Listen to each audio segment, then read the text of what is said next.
کسی نے پوچھا ہے کہ بچے اسکول سے اسی طرح مدرسے سے بھاگتے ہیں، بچوں کا پڑھنے میں دل نہیں لگتا، تو آپ اس کے لیے کوئی عمل ارشاد فرما دیجئے۔ اگر بچے پڑھائی میں شوق نہ رکھتے ہوں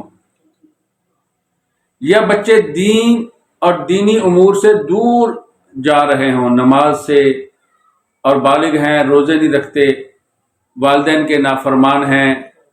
اور ان کا اٹھنا بیٹھنا غلط قسم کے بچوں کے ساتھ ہو،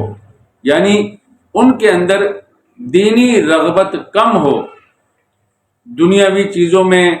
عیاشی میں، فحاشی میں، بے حیائی میں، آوارگی میں پڑ گئے ہوں، تو اس کے لیے پہلے بھی میں کئی وظائف بتلا چکا ہوں، ایک مختصر سا وظیفہ عرض کرتا ہوں۔ وہ یہ ہے کہ جب بچے رات کو سو جائیں، ان کے پاس بیٹھ کر یہ وظیفہ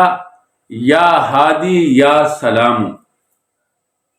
یہ اللہ رب العزت کے 2 نام ہیں، ان کو 500 مرتبہ پڑھا جائے۔ شروع کے اندر بھی 11 دفعہ درود شریف اور آخر کے اندر بھی 11 دفعہ درود شریف پڑھا جائے، اور یہ پڑھ کر بچے کے اوپر بھی پھونک دیا جائے اور پانی پر بھی پھونک مار کے رکھ لیا جائے، بچے کو وہ پانی پلایا جائے۔ انشاءاللہ العظیم بچہ اپنی بری عادتوں سے اور